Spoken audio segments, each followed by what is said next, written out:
Hello प्यारे बच्चों, तो फिर कैसे हैं आप सब। आशा करता हूँ बढ़िया आगे, स्वस्थ होगे, घर पर होगे और अपने अपने माता पिता का ध्यान रख रहे होगे।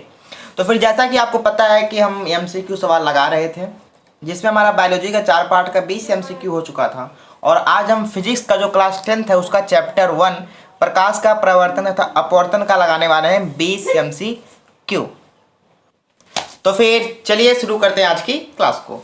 तो फिर आपको पहला सवाल स्क्रीन पे शो हो रहा होगा कि प्रकाश हमेशा चलता है। बताइए कि प्रकाश हमेशा किस रास्ते में चलता है। सीधी रेखा में चलता है, दोनों ए और बी, टेढ़े मेढ़े रास्ते में, कोई नहीं। बताइए। तो इसका अगर मैं आपको बताना चाहूं तो फिर इसका सही आंसर है ऑप्शन नंबर ए, मतलब प्रकाश हमेशा सीधी रेखा में चलता है।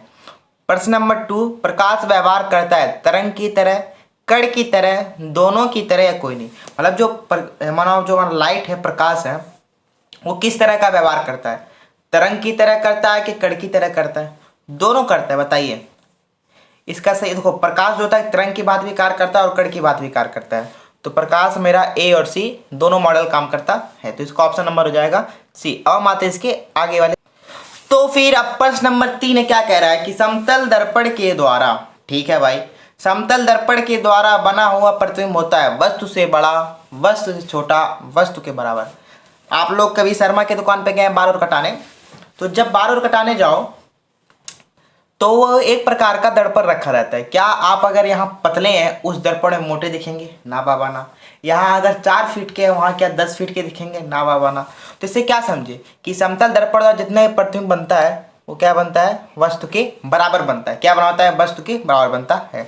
तो प्रश्न नंबर 4, अगर वस्तु का प्रतिबिंब दर्पण के पीछे 20 सेंटीमीटर दूरी पे बन रहा है, ठीक है भैया, हम समझते हैं कि 20 सेंटीमीटर दूरी पर बन रहा है, तो वस्तु समतल दर्पण के सामने कितनी दूरी पर होगा? बताइए। ऑप्शन ध्यान से पढ़िए। दर्पण के सामने 40 सेंटीमीटर। जब 20 है तो 40 कैसे हो जाएगा? ना ना, दर्पण के सामने, पीछे तो सामने बनेगा, ठीक है, मतलब लास्ट सीओडी गलत है, पीछे तो बनेगा नहीं।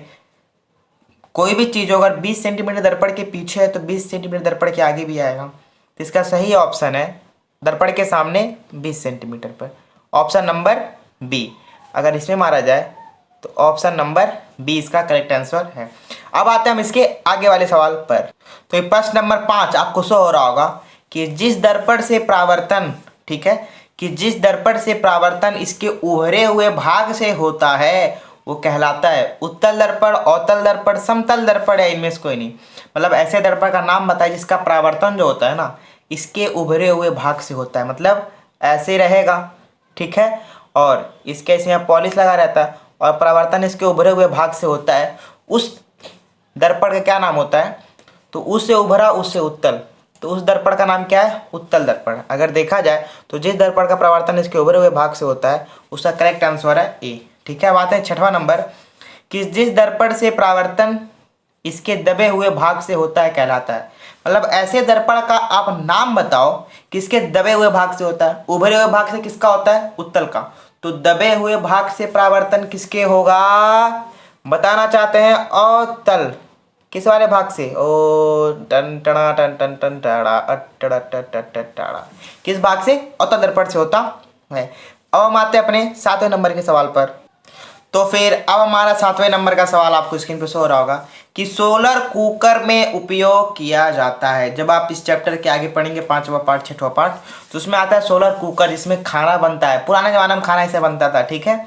तो सोलर कुकर में किस दर्पण का उपयोग किया जाता है? उत्तल दर्पण, अवतल दर्पण, समतल दर्पण, इनमें से कोई नहीं। तो आपको बताना चाहता हूँ कि सोलर कुकर में जो है किस दर्पण का उपयोग किया जाता है? अवतल दर्पण का उपयोग किया जाता है। गाड़ी के पीछे का दृश्य देखने के लिए प्रयोग किया जाता है। मतलब हम जब अपनी गाड़ी चलाते हैं तो गाड़ी का कोई पीछे देखना है, भाई कौन है, छोटा है, छोटी है, कोई और है, तो शीशा देखते हैं ना, तो उस शीशा कौन सा होता है? उत्तल दर्पण होता है कि अवतल होता है कि समतल होता है कि इनमें से कोई नहीं होता है? बताइए। गाड़ी के पीछे का दृश्य देखने के लिए किस दर्पण का प्रयोग किया जाता है? तो इसका सही ऑप्शन है उत्तल दर्पण। क्या नाम है इसका? उत्तल दर्पण। अब हम आते हैं अपने 9वें नंबर के सवाल। तो 9वां नंबर का सवाल आपको स्क्रीन पे शो रहा होगा कि किसी लेंस की क्षमता का मात्रक होता है, किसी लेंस की, 1 नंबर का सवाल है देता है कि किसी लेंस की क्षमता का मात्रक होता है सेंटीमीटर, मीटर, डायोप्टर या इनमें से कोई नहीं। तो ये तो बहुत सिंपल है भाई, किसी लेंस की क्षमता जिससे हम किससे रिप्रेजेंट करते हैं, पी, और पी बराबर क्या होता है 1/f। तो किसी भी लेंस की क्षमता का जो मात्रक होता है पी, पी माने तो पावर होता है, तो इसका क्या होगा डायोप्टर। तो लेंस की क्षमता का मात्रक क्या होता है डायोप्टर, ठीक है। प्लस डी मतलब प्लस 5D क्षमता वाले लेंस की प्रकृति होगी। मतलब जैसे देखिए हमको पता है, क्या पता है, देखो अगर किसी भी चीज़ का P अगर प्लस में आए तो वहाँ पे कौन सा होगा, उत्तल होगा। लेकिन अगर किसी भी चीज़ का P मतलब लेंस की क्षमता उसका माइनस में आए तो वहाँ पे कौन सा होगा, अवतल होगा। शॉर्ट में लिख रहा हूँ, ठीक है।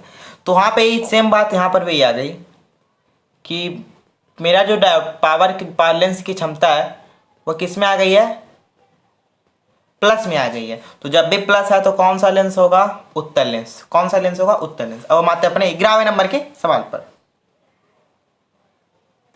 11 नंबर का सवाल थोड़ा बड़ा है, इसमें इसको थोड़ा बचा के रखे आओ कि जब प्रकाश किसी एक माध्यम से दूसरे माध्यम में प्रवेश करता है तो अपवर्तन होता है। अपवर्तन किसे कहते हैं, जब प्रकाश की चाल में परिवर्तन ही कहलाता है अपवर्तन।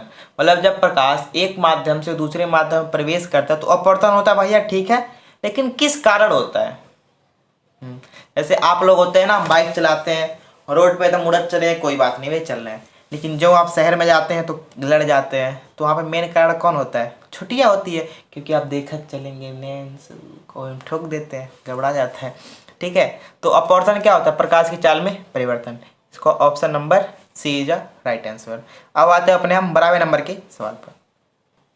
तो 12वां नंबर का सवाल क्या कह रहा है, जब प्रकाश किरण तेल से एल्कोहल में प्रवेश करती है तो आपतन कोण और अपवर्तन कोण में संबंध क्या होता है। मतलब प्रकाश सघन में, तेल क्या है सघन, एल्कोहल का है विरल। अब सघन से विरल में चलेगा तो सब चलो शादी करने, मतलब उसका अपवर्तन कोण क्या हो जाता है, बढ़ जाता है, ठीक है। थोड़ा इंपॉर्टेंट है। अब आते हैं नेक्स्ट नंबर के सवाल पर। 13वां नंबर का सवाल है, निम्न में से कौन सा पदार्थ लेंस बनाने के लिए प्रयुक्त नहीं किया जाता। वाह, लेंस बनाने के लिए प्रयुक्त नहीं किया जाता। आजकल का लेंस चल गया है, लड़की लोग तो आई का नाम ऐसा आँख खोल के हरा वाला लगाते हैं, री बापू कहीं कान किसी नहीं पता। तो निम्नलिखित में से कौन सा पदार्थ लेंस में, कांच, तो कांच लेंस का होता है, सही है। प्लास्टिक भी होता है लेंस में, शीशा का भी प्लास्टिक का जाता है। मिट्टी, हाँ, तो लेंस बनाने के लिए किस चीज़ का उपयोग नहीं किया जाता, मिट्टी का उपयोग नहीं किया जाता है। 14वें नंबर का सवाल है, पानी में हवा का बुलबुला प्रकृति प्रदर्शित करता है। मतलब पानी में हवा का बुलबुला क्या दर्शाता है, समतल दर्पण की भांति, गोली लेंस की भांति, कि गोली दर्पण की भांति, कि इनमें से कोई नहीं। बताइए समतल दर्पण पानी में हवा का बुलबुला क्या दर्शाता है। तो इसका सही ऑप्शन है गोली लेंस की भांति, कि जो बुलबुला होता है गोली लेंस की भांति काम करता है। अब हम आते हैं इसका 15वें नंबर के सवाल पे कि समतल दर्पण का आवर्धन होता है, आवर्धन m बराबर -v/u होता है, जो आपको आगे पढ़ने को मिलेगा। तो समतल दर्पण का आवर्धन क्या होता है, 1 से ज़्यादा, 1 से कम या 1 के बराबर। तो समतल दर्पण का आवर्धन क्या होता है, 1 के बराबर होता है। अब हम आते हैं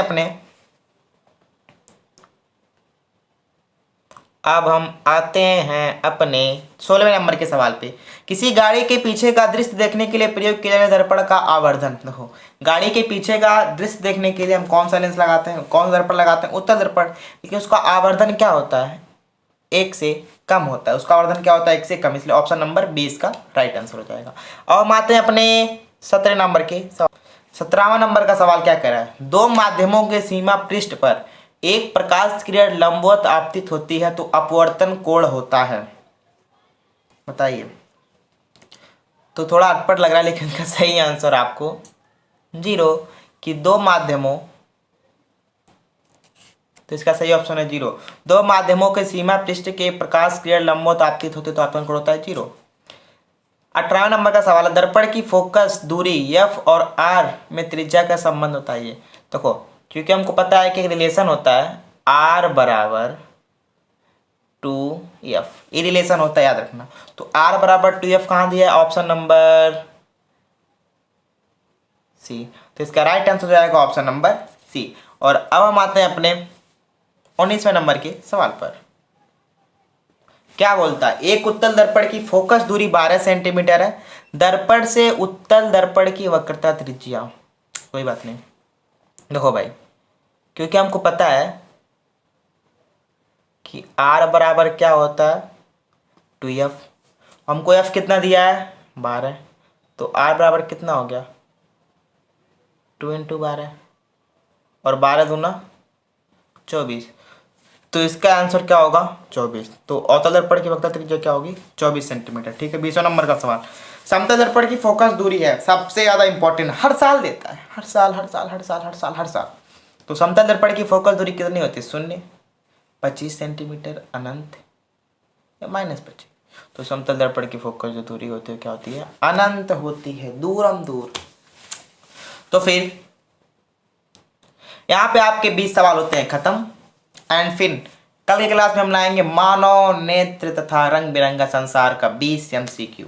पहले साइंस का हो जाए, फिर मैथ का, फिर किसी और का, फिर किसी और, धीरे धीरे चल रहा है। ठीक है, तो फिर आज के लिए इतना ही। अच्छा चलता हूँ, दुआओं में याद रखना, कभी मौका मिले तो पढ़ाई करना। ठीक है, तो फिर आज के लिए इतना ही। आशा करता हूँ वीडियो को पसंद आया होगा। अच्छा लगे तो लाइक करें, एंड जो मेरे चैनल पे नए जुड़े हैं तो सब्सक्राइब करना ना भूलें, और सब्सक्राइब करने के बाद ऑल पे क्लिक करना ना भूलें। तो फिर तब तक के लिए टाटा और बाय प्यारे बच्चों।